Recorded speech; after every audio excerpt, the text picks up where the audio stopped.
The campaign in Poland gave us the opportunity to really get to know the Jewish people.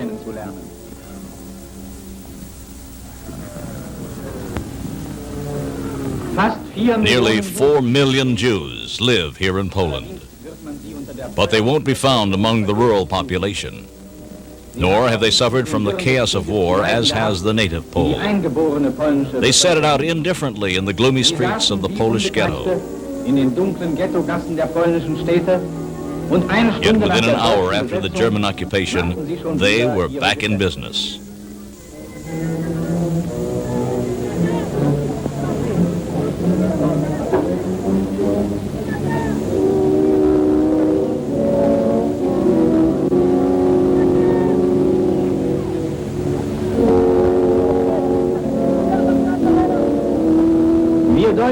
We Germans had a look at the Polish ghetto 25 years ago. This time our eyes are sharpened by our experience in the last few decades. Unlike in 1914, we no longer see just the most grotesque and comical of these questionable ghetto figures. This time we recognize that there's a plague here, a plague that threatens the health of the Aryan peoples.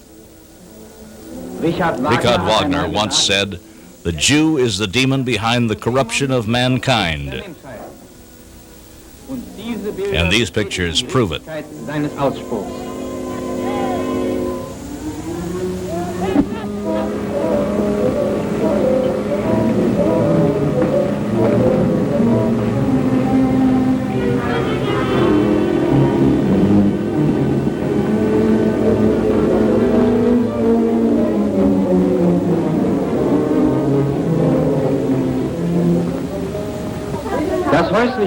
Jewish home life reveals remarkable lack of creative ability to civilize. In plain language, Jewish dwellings are filthy and neglected.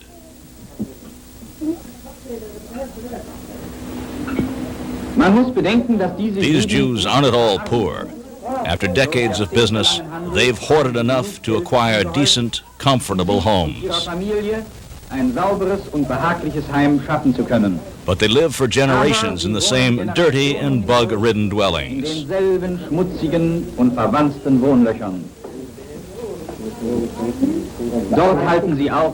Untroubled by their surroundings, they go right on with their prayers.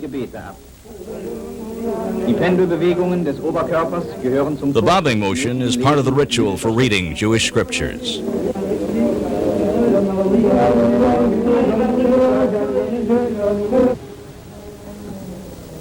The main part of Jewish so-called community life takes place in the street.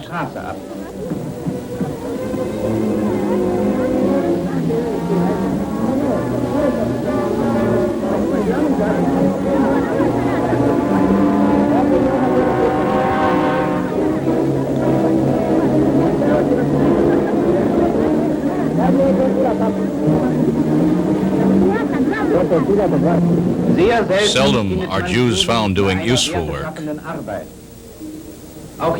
And when they are, as here, it often isn't voluntary. The German military government is making them clear away rubble. It appears that they're not used to working and don't like it either.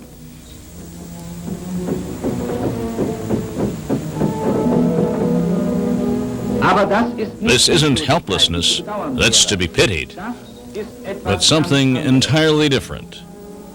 These Jews don't want to work, but barter. Here, they're in their element.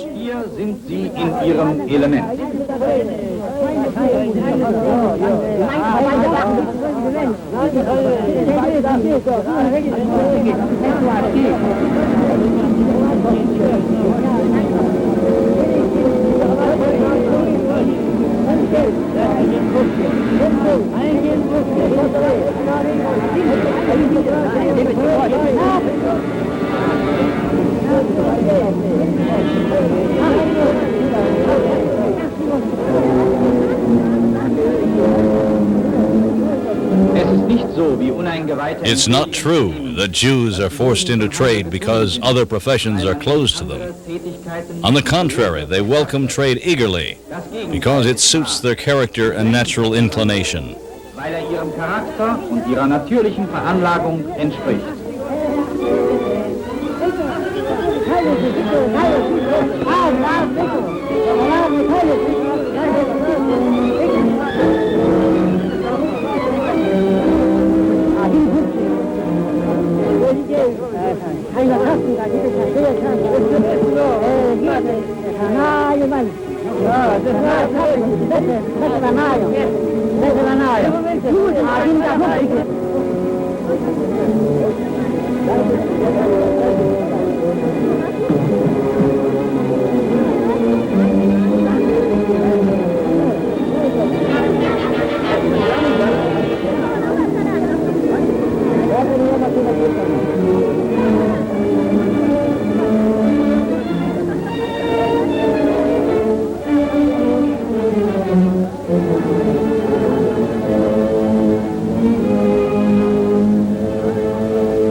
One might want to regard these haggling children as a sign of great poverty.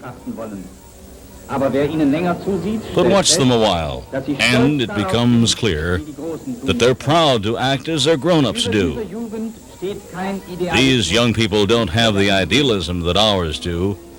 With them, the egoism of the individual is not in the service of higher common goals. Instead, Jewish morality, in crass contradiction of the Aryan concept of ethics, proclaims the unrestrained egoism of every Jew to be divine law. His religion makes cheating and usury a duty.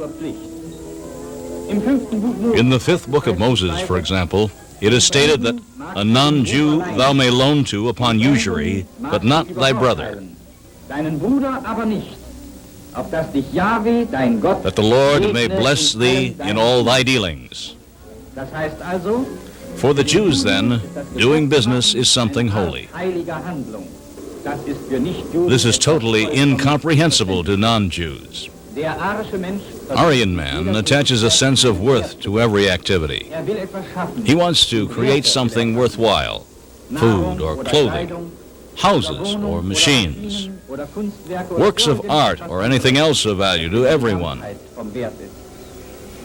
He's ruled by the feeling of being responsible for his achievements.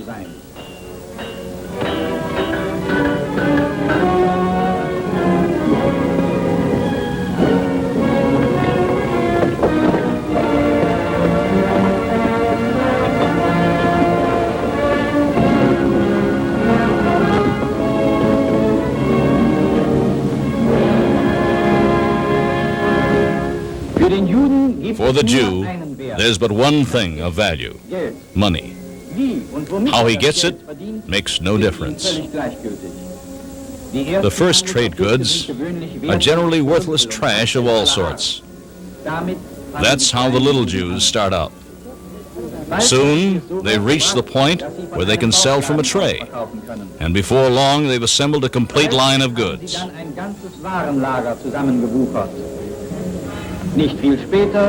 Not long after, they own a regular stand. The most ambitious soon own a small shop and then a bigger shop.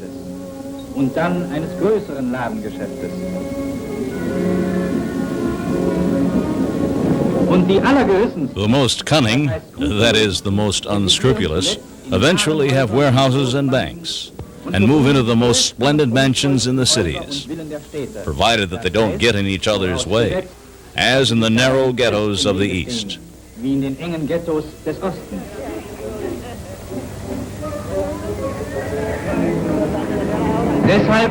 That's why they try to escape to rich lands with rich people.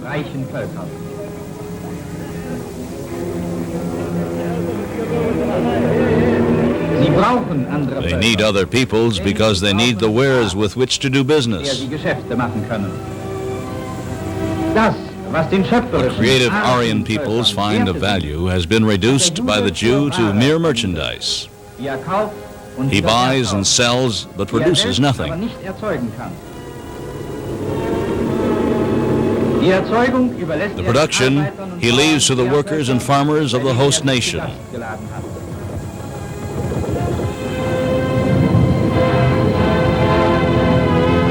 Die Juden aber sind ein The Volk Jews ohne are a Bauern, people ohne without Arbeiter. farmers or workers, Ein Volk a race ohne of parasites.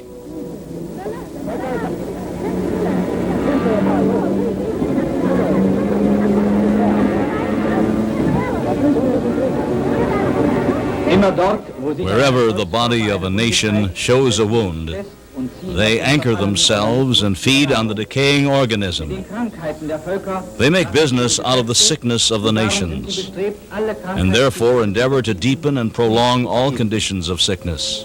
So ist es in That's Polen. how it is in So war es in Poland Deutschland. and was in So Germany. haben die Juden es in ihrer ganzen Geschichte gemacht. The Jews have been this way throughout their entire history. Their faces bear the age-old features of the perpetual sponger, the eternal Jew, who, in the course of time and worldwide wanderings, has always been the same. There's no difference between these Jews in Poland and those in Palestine, though the two are geographically separated.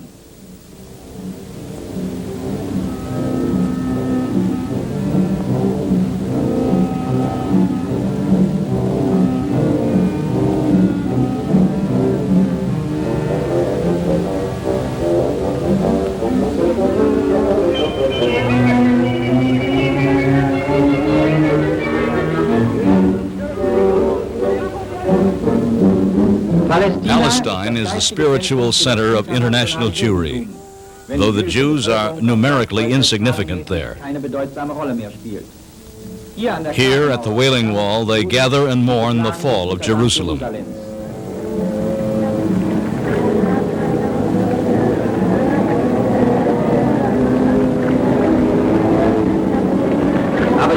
Their homelessness, though, is a matter of choice, and in keeping with their entire history. 4,000 years ago, their Hebrew ancestors were already wandering. Out of the land of two rivers, they wandered along the sea to Egypt, where they ran a lucrative grain business for a while. When the country farmers and other Egyptians rose against the foreign usurers and speculators, they wandered once more and plundered their way to the Promised Land. They settled there, mercilessly looting the culturally superior rightful inhabitants. Here, in the course of centuries, from the Oriental Far Eastern racial mixture with Negroid admixture, the ultimate mongrelized Jews developed. Foreign from us Europeans, born of totally different racial elements, they differ from us in body and above all in soul. We probably would never have been bothered by them had they stayed in their Oriental home. But the cosmopolitan empire of Alexander the Great, reaching from the Near East across half the Mediterranean, and especially the boundless world empire of the Romans, brought about the evolution of the trade and migratory traits of the Jews, who soon spread across the open Mediterranean area. While some of them settled in the large urban traffic and trade centers of the Mediterranean, others wandered relentlessly on across Spain, France, southern Germany, and England. Everywhere, they made themselves unwelcome. In Spain and France, the people rose openly against them in the 13th and 14th centuries, and they wandered on, mainly to Germany.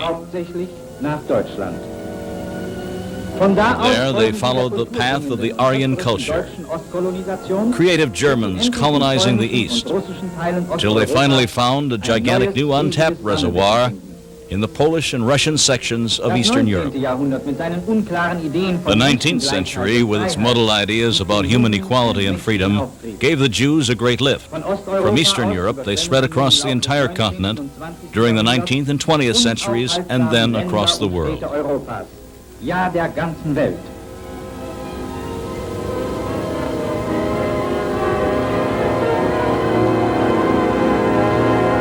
Parallel to these Jewish wanderings throughout the world is the migration of a similarly restless animal, the rat.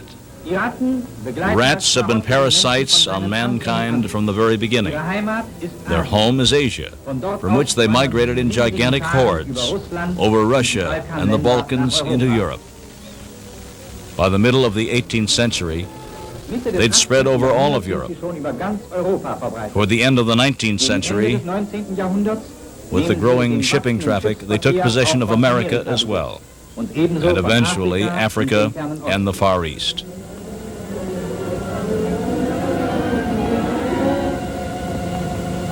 Wherever rats turn up, they carry destruction to the land by destroying mankind's goods and nourishment and spreading diseases and plagues, such as cholera, dysentery, leprosy, and typhoid fever.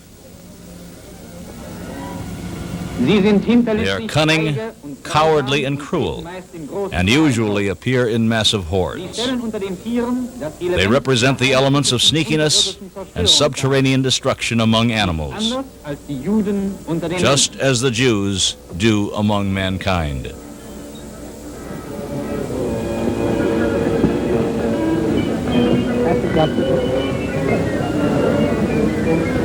The parasite nation of Judah is responsible for a large part of international crime. In 1932, the Jews, who made up only 1% of the world's population, accounted for 34% of the world's dope peddlers and 47% of robberies, 47% of crooked games of chance, 82% of international crime organizations, and 98% of dealers in prostitution. The most common expressions in the jargon of international gangsters and criminals stem from Hebrew and Yiddish words. These physiognomies immediately refute the liberal theories about the equality of all who bear a human countenance. The Jews alter their outward appearance when they leave their Polish haunts for the rich world.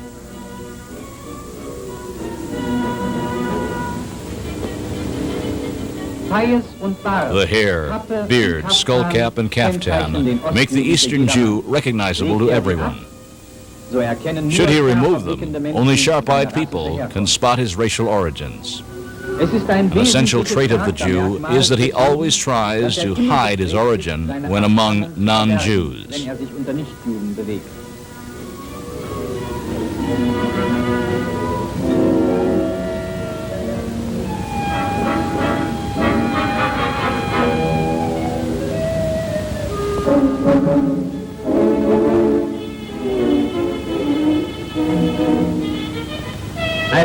A bunch of Polish Jews still wearing kaftans. And now, in Western European clothes, prepare to infiltrate Western civilization.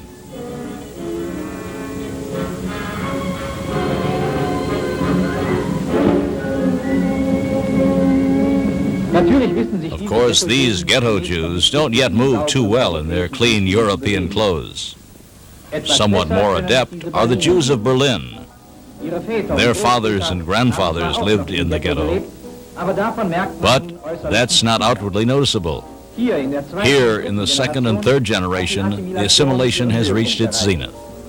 Outwardly, they try to act just like the host peoples. People without good instincts let themselves be deceived by this mimicry and consider Jews the same as they are. Therein lies the enormous danger. These assimilated Jews remain forever foreign bodies in the organisms of their host peoples, regardless of appearances.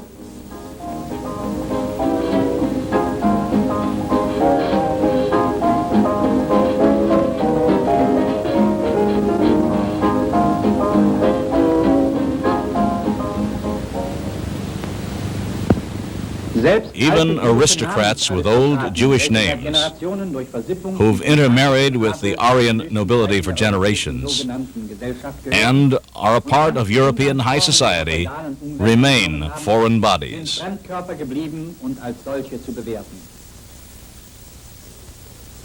Wir zeigen hier ein Stück aus einem... Here we show a scene from a film about the Rothschild family. Amerikanische Juden haben ihn... It was made by American Jews, obviously as a tribute to one of the greatest names in Jewish history.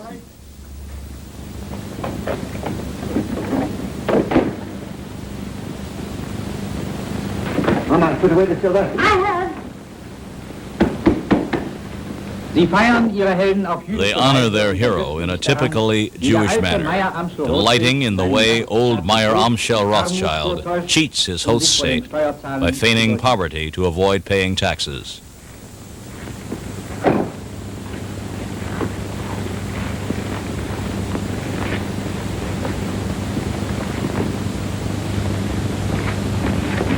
Hurry up, Carl. Come up, James. Over the fireplace. Remember, no deal for the last 5 days. Understand? Yeah, Father. Are you hungry? Not so very. Then look hungry. Look hungry. Ansel Solomon, you remain below. Mama, hide the roast.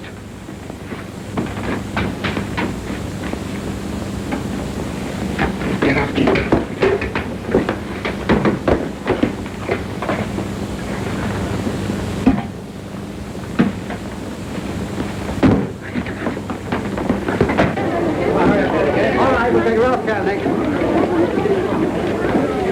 Mama, take your sewing. There. Nathan, by me. Nathan, take your hands out of your pocket. Open up, Joe.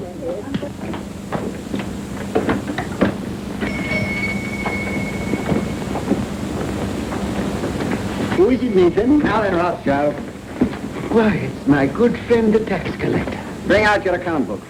Certainly, sir. Here it is. I was just looking over it. Things are very bad.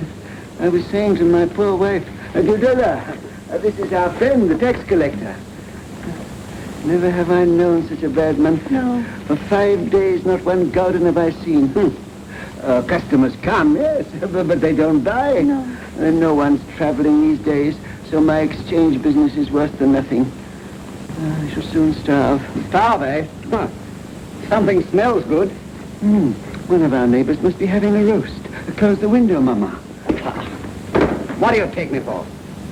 Susie, I don't understand what you mean. Rothschild, you're doing more business than any Jew in Jew Street. You're going to pay 20,000 gulden. 20,000? Oh. Why, a couch of the big merchants in the city doesn't pay as much as that. That's another matter. He's outside the ghetto. Oh. He's not a Jew. Oh, if you were going to kill me this instant, I could barely raise 1,000 gulden. Upstairs. Search the house. Pull the beds apart.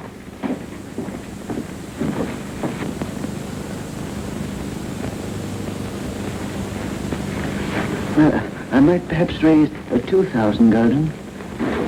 Sure. Very interesting. Much money is lost through sending gold by coach from one country to another. In times of war, it is seized by the enemy. In times of peace, by thieves. You are 5 brothers. I want you each to start a banking business in a different country. One to go and open a house in Paris, one in Vienna, one in London. Choose the most important centers, so that when money is to be sent from here to London, let us say, you won't have to risk life and gold and ship here in Frankfurt. We'll just send a letter to Nathan in London saying, pay so-and-so, and that will be offset by loans from London to Frankfurt. Understand? Yes.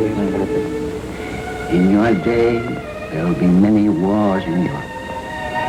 And nations that have money to transport will come to the Rothschilds because it will be safe. Hierzu muss bemerkt werden, dass der Transfer of money by Bargeldlose check is not a Jewish invention, nor was it cultivated by Jews for the good of mankind. It served them as a means of obtaining international influence over their host peoples. No one brother must be allowed to fail while another brother succeeds. Your 5 banking houses may cover Europe, but you will be one firm, one family. Rothschilds, who work always together. That will be your power. And when that power comes, remember the ghetto. So Nathan goes to London and becomes an Englishman. Jacob goes to Paris and becomes a Frenchman. Solomon goes to Vienna and becomes an Austrian. Karl goes to Naples and becomes an Italian. Amschel stays in Frankfurt and remains a German. But of course, they all remain Jews.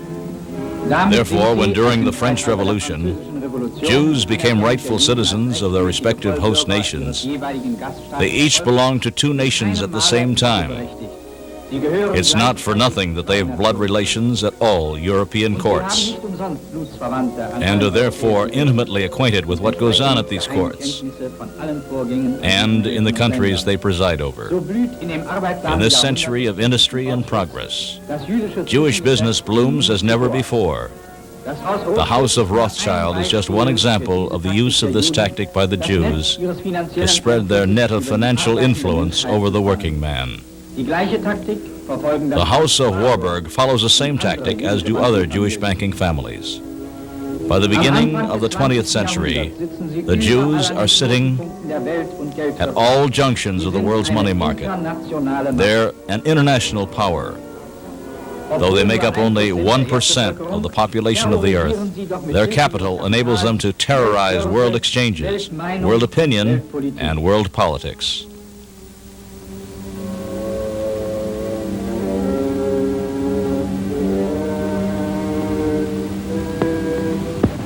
New York is today's chief center of Jewish power. The New York Stock Exchange, financial center of the world, is ruled by such Jewish banking houses as Kuhn, Loeb, Warburg, Hanauer, Wertheim, Leveson, Seligman, Guggenheim, Wolf, Schiff, Strauss, Stern, and so forth. These Jewish kings of finance love to play out their power behind the scenes and stay out of the limelight. Outwardly, they fit right in with their hosts. They look almost like genuine Americans. Bernard Baruch, Jewish financial advisor and friend of the American president, in the guise of a smart citizen of the United States. Otto Kahn, Jewish banker of Wall Street, enjoying his role as Anglo-Saxon lord. Jewish banker Felix Warburg. Jewish banker Mortimer Schiff. Jewish lawyer and German hater Samuel Untermyer. Professor Felix Frankfurter, Jewish legal advisor to the American president. Herbert Lehman, Jewish governor of the state of New York. LaGuardia, half-Jewish mayor of New York City. Henry Morgenthau, Jewish Secretary of the Treasury of the United States. The Jew Leon Blum, former Prime Minister of France, who knows how to act just like a genuine Frenchman. Millions of French workers once greeted him as their party leader. The Jew whore Belisha, former Minister of War for England. English soldiers salute their commander. But the Jew is still a rootless parasite even when in power, for his power doesn't come from his own strength. It lasts only as long as his misled hosts are willing to carry him on their backs. Remember those tragic days when Germany lay helpless?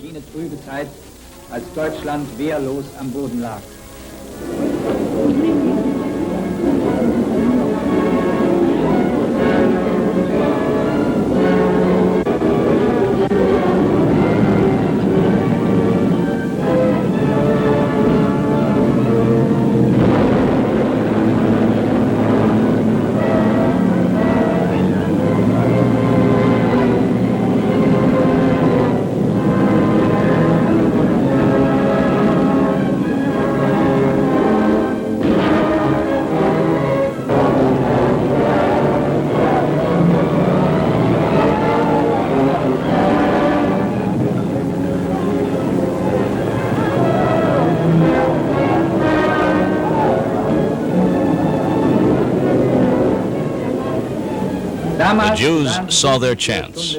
Just like loyal citizens, they stepped forward as though deeply concerned about the fate of the German people. They rushed to the so-called National Assembly in Weimar, where Germany's future was to be decided. The Jewish representative, Landsberg, on his left, Schneidmann. The Jew Hirsch, Prime Minister of Prussia. The Jew Theodor Wolff, editor of a Berlin daily. The Jew Georg Bernhard, head of the Ullstein publishing house. The Jew Hugo Preuss, creator of the German Constitution. The Jew Walter Rathenau, foreign minister of Germany. The Jew Hilferding, German finance minister. The Jew Bernhard Isidor Weiss, assistant police chief in Berlin.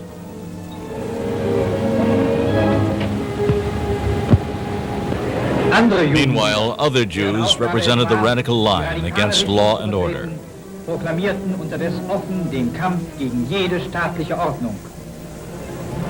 In the guise of selfless humanitarians, they promised the masses castles in the sky, inciting them against civic order. Unrestrained personal freedom and self-indulgence for the individual. Rejection of all ideals and higher values. Submission to the basest life of material pleasures. Criticism of all that is sacred. Revolt against everything. Incitement of the young to class warfare and terrorism. It's no accident that this doctrine of destruction of nations sprang from the Jewish mind of Karl Marx, son of Margohai, a rabbi and lawyer in Trier. The founder and organizer of the German Social Democratic Party was the Jew Ferdinand Lassalle Wolfson. The Jewess Rosa Luxemburg, real name Emma Goldman, was a notorious communist agitator. The Jew Nissen was responsible for the murder of hostages in Munich. The Jew Frankfurter was the murderer of National Socialist activist Wilhelm Gustloff. The Polish Jew Grinspan murdered the German diplomat von Rath in Paris. Although they were a small minority, they knew how to terrorize a great tolerant nation. For every 1,000 Germans, there were 10 Jews. Or better said, for every 1,000 disunified Germans who fought among themselves, there were 10 Jews who, despite business competition, all had a common goal: exploiting the Germans. The Jewish merchants crowded into the cities. 3/4 of all Jews lived in the big cities, but not to work in the factories. They left that to the Germans. For every 1,000 workers in Berlin, there were 2 Jews. At the beginning of 1933, of 100 state prosecutors in Berlin, 15 were Jews. Of 100 judges, 23 were Jews. Of every 100 lawyers, 49 were Jews. Of every 100 doctors, 52 were Jews. Of every 100 merchants, 60 were Jews.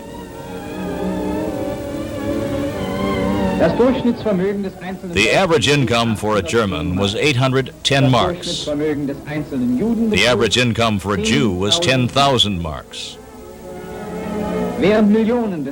While millions of Germans fell into unemployment and poverty, immigrant Jews acquired fantastic riches in a few years, not through honest work, but through usury, swindling, and fraud.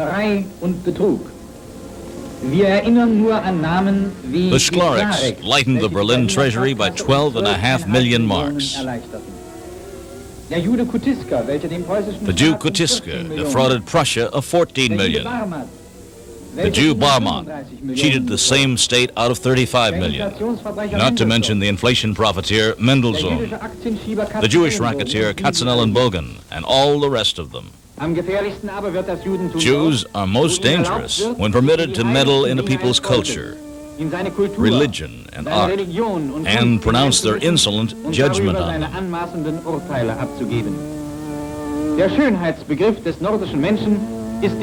The concept of beauty of Nordic man is incomprehensible to the Jew by nature, and will always remain so.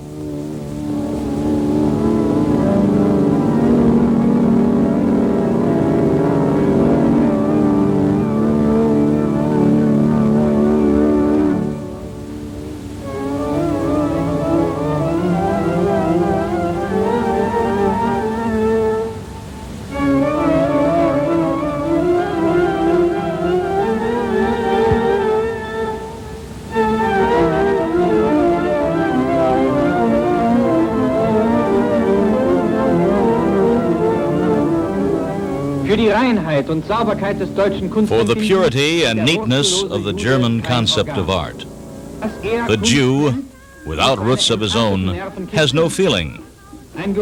What he calls art must gratify his deteriorating nerves. The stench of disease must pervade it. It must be unnatural, grotesque, perverse, or pathological. These feverish fantasies of hopelessly sick minds were once extolled by Jewish art critics of German public life as high artistic expressions. Today it seems incredible that such pictures were once bought by nearly all our galleries. But Jewish art dealers and critics praise them as the only real modern art.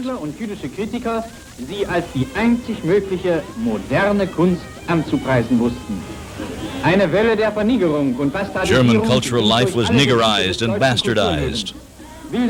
Painting, architecture, literature, and music suffered as well. For more than a decade, Jews wielded their profane power. As art dealers, music publishers, editors, and critics, they decided what would be called art and culture in Germany.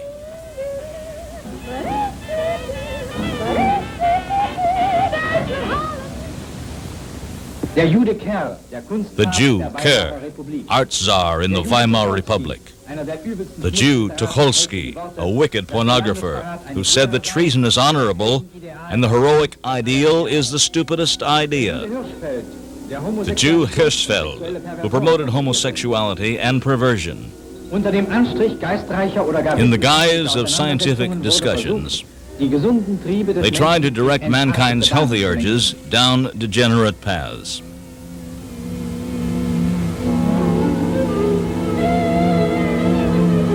The relativity Jew, Albert Einstein, who masked his hatred of Germans behind his obscure pseudosciences. The Jew Kistenberg, controller of German music in the Prussian Ministry of Culture. The Jews' El Dorado was the German stage. Here they ruled unchecked, degrading the classical tradition by appealing to the basest instincts. The Jew Haller and his review. Likewise, the Jew Nelson. The Jew Rotter, who had a monopoly with 7 theaters in Berlin, finally skipping out while millions in debt. The Jewish review director, Robert Klein. The Jewish stage dictator, Max Reinhardt. Der Tonfilmkamera lauschen.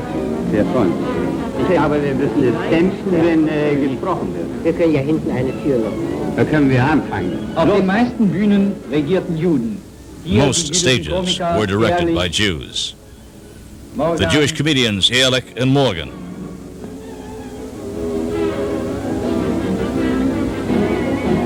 Und nicht anders war es beim Film. It was no different in the movies. Der jüdische Filmregisseur Richard Oswald. The Jewish film director Richard Oswald. The comedian Geron. Die Darstellung des Anrüchigen und Jews consider portrayal of disreputable and repellent particularly fertile ground for comic effect. Die Jüdin Rosa Valetti. The Jewess Rosa Valetti. Der Jude Kurt Bois gefällt The sich Jew einer Kurt besonders Bois Darstellung. enjoys a particularly perverted role.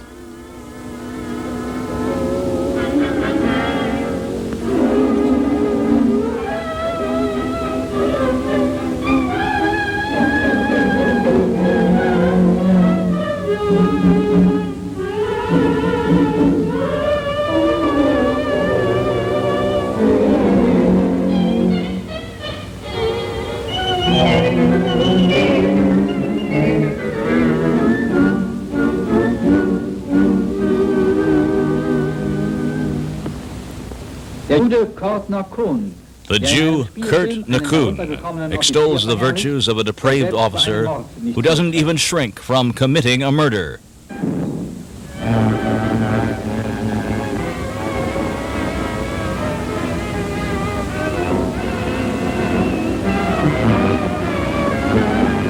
Der Jude interessiert sich instinktiv für alles. The Jew is instinctively interested in everything abnormal and depraved. Zur Zersetzung der gesunden He seeks possibilities of disrupting a people's healthy judgment.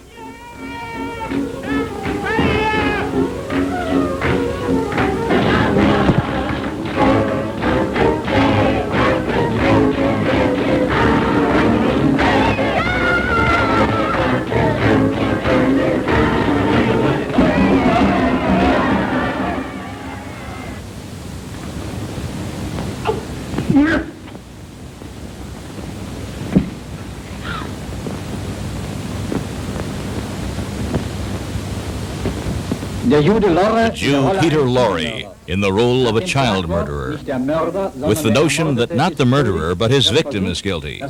Normal judgment is twisted by a sympathetic portrayal of the criminal to gloss over and excuse the crime. Ich höre es doch. Ja, manchmal ist mir, muss den Weg gehen, den es mich jagt. Muss rennen, rennen, endlose Straßen. Ich will weg, ich will weg. Und mit mir rennen die Gespenster, nur nicht tue, wenn ich...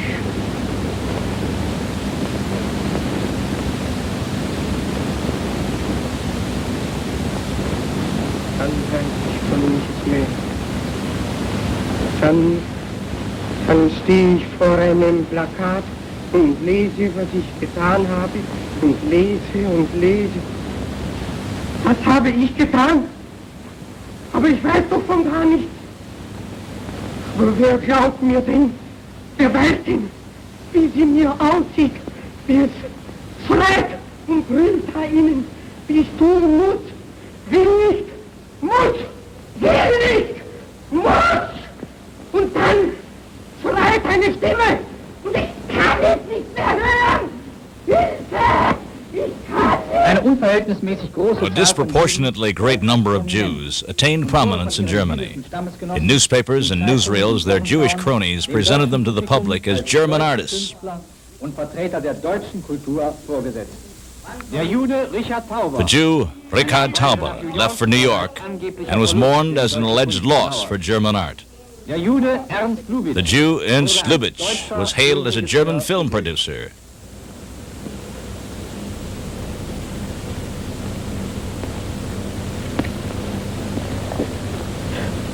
Ich freue mich außerordentlich, in Deutschland und speziell in meiner Geburtsstadt Berlin zu sein. Der Jude Emil Ludwig The Jew Kohn. Emil Ludwig Kohn was honored as a German writer. Danke sehr. Ich glaube, dass ein Autor heute nichts Besseres tun kann, als den deutschen Namen mit Ehren ins Ausland zu tragen. Der Jude Schöpflin. The Jew Charlie Chaplin was welcomed by an enraptured crowd when he visited Berlin. Es lässt sich nicht leugnen. Then much of the German public acclaimed the newcomer Jew, Den zugewanderten Juden, den Todfeinden seiner Rasse. Wie a war deadly das enemy. How could this happen? Dogma von Menschengleichheit hatte den The phony gewöhnlichen dogma of human equality had tricked the healthy instinct of the nation. Centuries of religious upbringing had taught European Christians to regard Jews as fellow founders of the Christian religion. christlichen Religion zu sehen.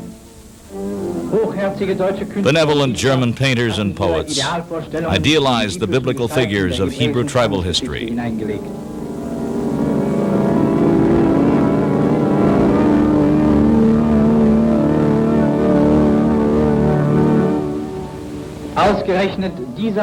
Abraham, Isaac, and Jacob were considered pillars of the highest morality and human nobility.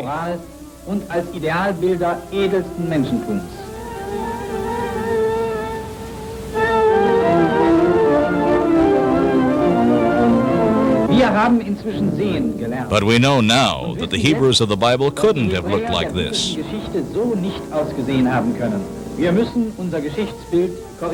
We must correct our historical view. Here's what real Hebrews looked like.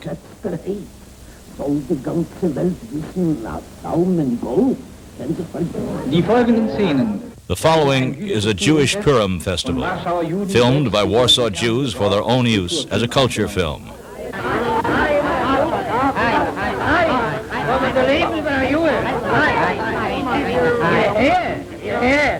Ja, die Kosten suchen. Das Pirim ist nicht kein Jomtev, in Kaduches ist nicht kein Kränk. Kaduches, wo man selber lassen. Aber Pirim ist ein Jomtev. Hierzu muss man wissen, dass This harmless-looking family celebration commemorates the slaughter of 75,000 anti-Semitic Persians by biblical ancestors of our Jews of today. Von den biblischen Vorfahren unserer heutigen Juden ausgeübt wurde. The Bible reports that the next day the Jews rested and made the day one of feasting, joy, and gift-giving.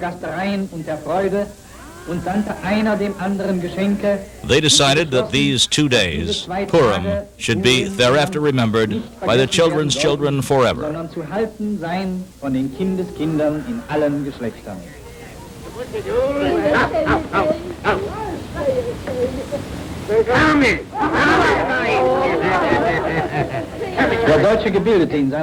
Educated Germans, objective and tolerant, regard such tales as just folklore and strange customs. But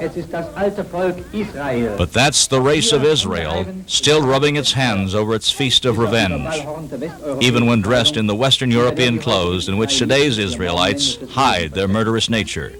soll ihm nicht schaden. Ja, wer soll ihm nicht schaden? Weil so ist Tag den ganzen geroten in Tafel. Ist gesucht, Rasenrach. Ist gesucht. Fuß geht gesucht. Pfeife. Fuß geht gesucht. Er hat doch von dem Gille, ist doch Bier mit mir. Ei, geht gesucht. Tafel, halt sich in der Meile. Tafel, das hört sich im Regen erlaufen. Ist gesucht, Rasenrach. Ei, לחיים רדנוכם לחיים איפה זה? hier wir sind mit sich hab man Arsch na festa Hummentatsch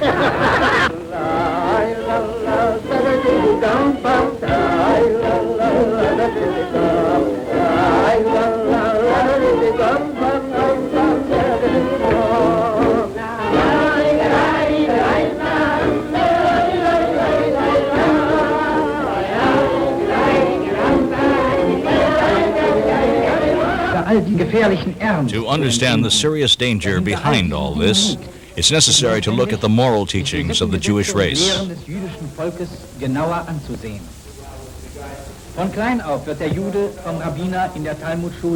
From boyhood, the Jew learns his ancient laws in the Talmud schools.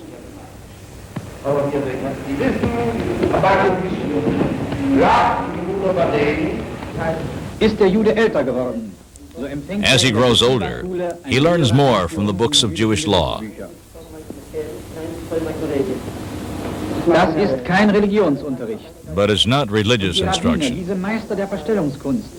The rabbis are not peaceful theologians, but political educators. The politics of a parasite race must be carried on in secret.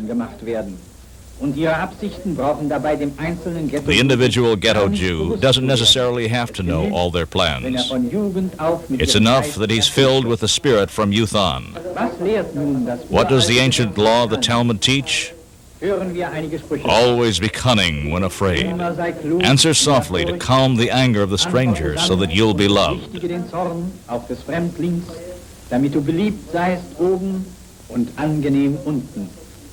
Verbinde dich mit dem, welchem die Ally yourself with him on whom fate smiles at the moment. Kanaan seinen Söhnen 5 things Canaan taught his sons. einander, Love one another, love pillage, love excess, hate your masters, and never tell the truth. hasset eure Herren und redet nie die Wahrheit.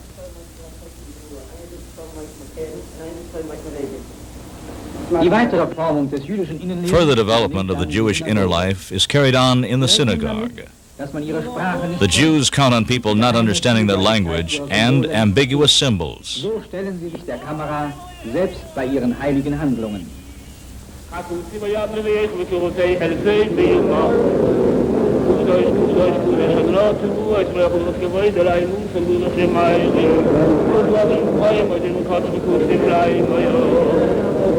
Die schwarzen Kästchen auf dem Kopf der The Gläubigen black boxes on their heads contain law passages.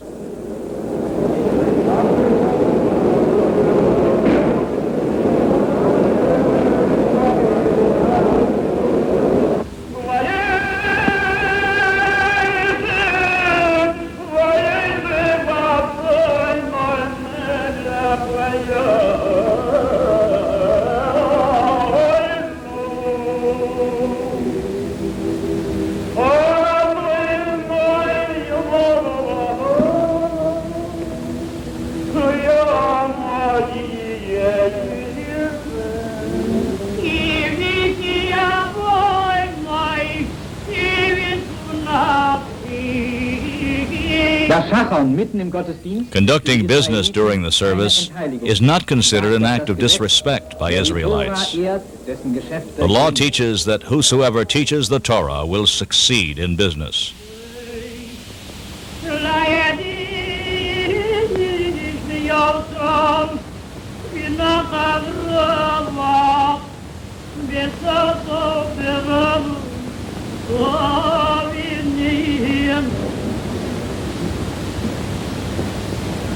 Die Tora-Rolle, welche die The Torah scroll, containing the 5 books of Moses and the law, is taken from the so-called Holy Ark.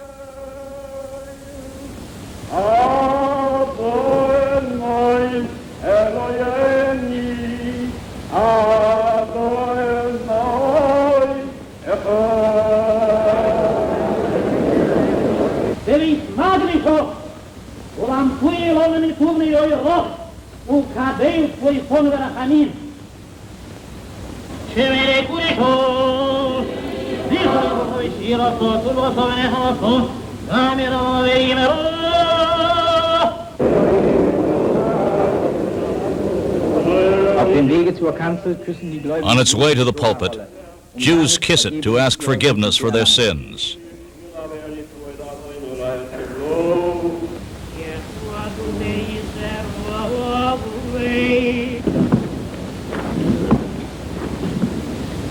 Die Tora-Rolle wird bis The zu Torah scroll is rolled to the place to be read.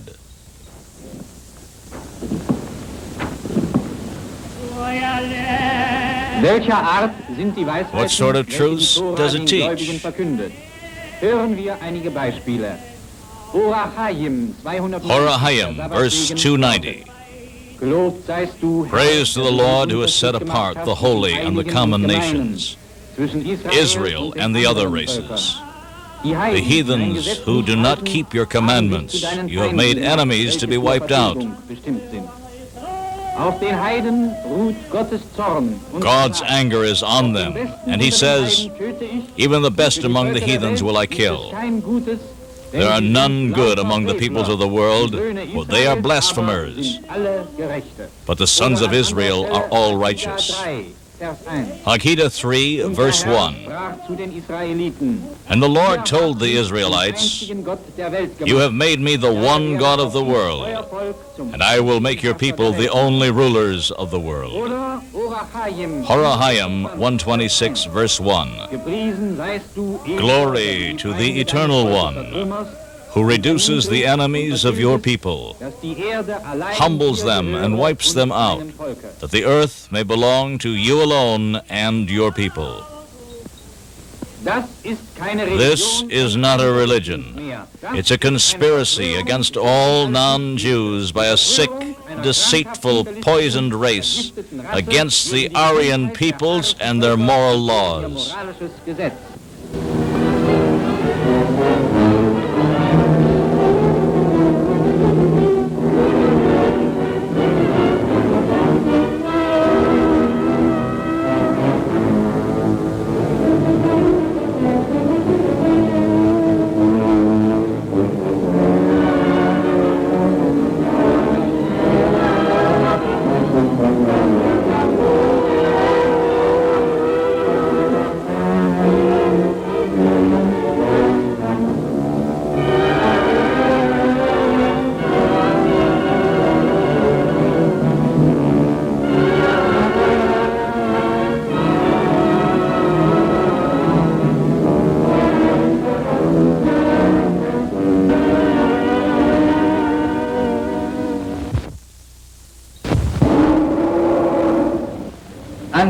Supposedly, their religion forbids Jews from eating ordinarily butchered meat. So they let the animals bleed to death while conscious. The Jews deceptively describe this cruel method as the most humane way to slaughter.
European science has long acknowledged the torturous character of this type of slaughter. In 1892, the people voted to ban it in Switzerland. Jewish law has no love and respect for animals in the Germanic sense. It's even forbidden that the suffering animal be put out of its misery. The National Socialist movement has opposed this cruel torture of defenseless animals since its earliest days. In nearly all provincial elections and in the parliament, we moved to forbid this form of slaughter. But the entire Jew-controlled press called our stand disgraceful.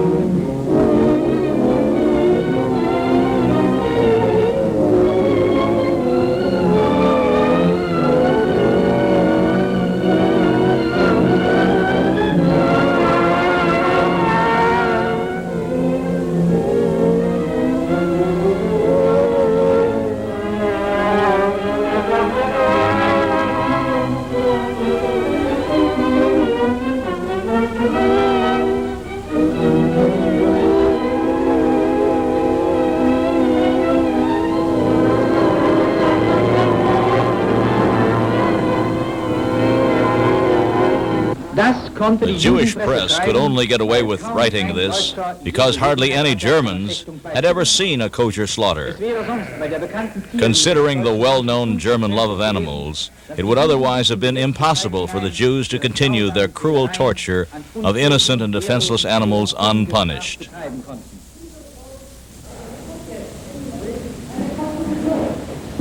These scenes prove the cruelty of this method of slaughter. They also reveal the character of a race that hides its senseless brutality behind the facade of pious religious customs. The Jewish butchers usually bind the animals so that no movements betray their agonies, but it's customary to sometimes slaughter unbound animals in this way.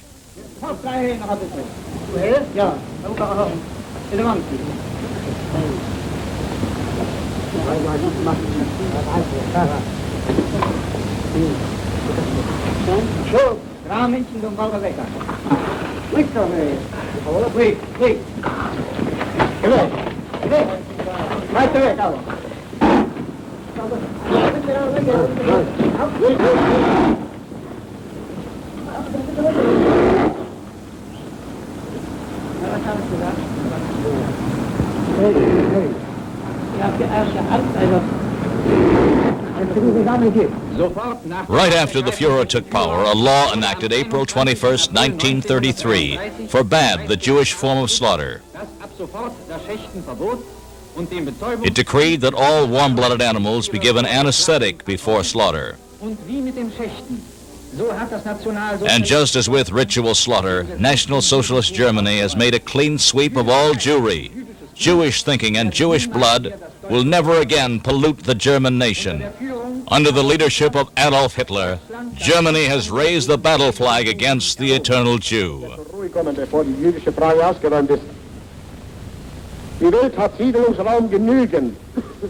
Es muss aber endgültig mit der Meinung gebrochen werden, als sei das jüdische Volk vom lieben Gott eben dazu bestimmt, in einem gewissen Prozentsatz Nutznießer am Körper und an der produktiven Arbeit anderer Völker zu sein. Das Judentum wird sich genauso einer soliden, aufbauenden Tätigkeit anpassen müssen, wie es andere Völker auch tun. Oder es wird früher oder später einer Krise von unvorstellbarem Ausmaß erliegen. Wenn es dem internationalen Finanzjudentum in und außerhalb Europas gelingen sollte, die Völker noch einmal in einen Weltkrieg zu stürzen, dann wird das Ergebnis nicht der Sieg des Judentums sein, sondern die Vernichtung der jüdischen Rasse in Europa.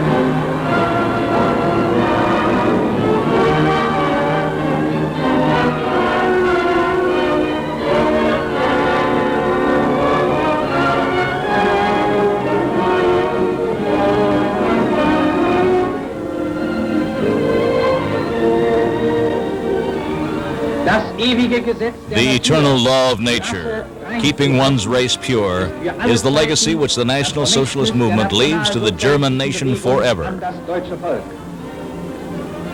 In this spirit, the unified German people march on into the future.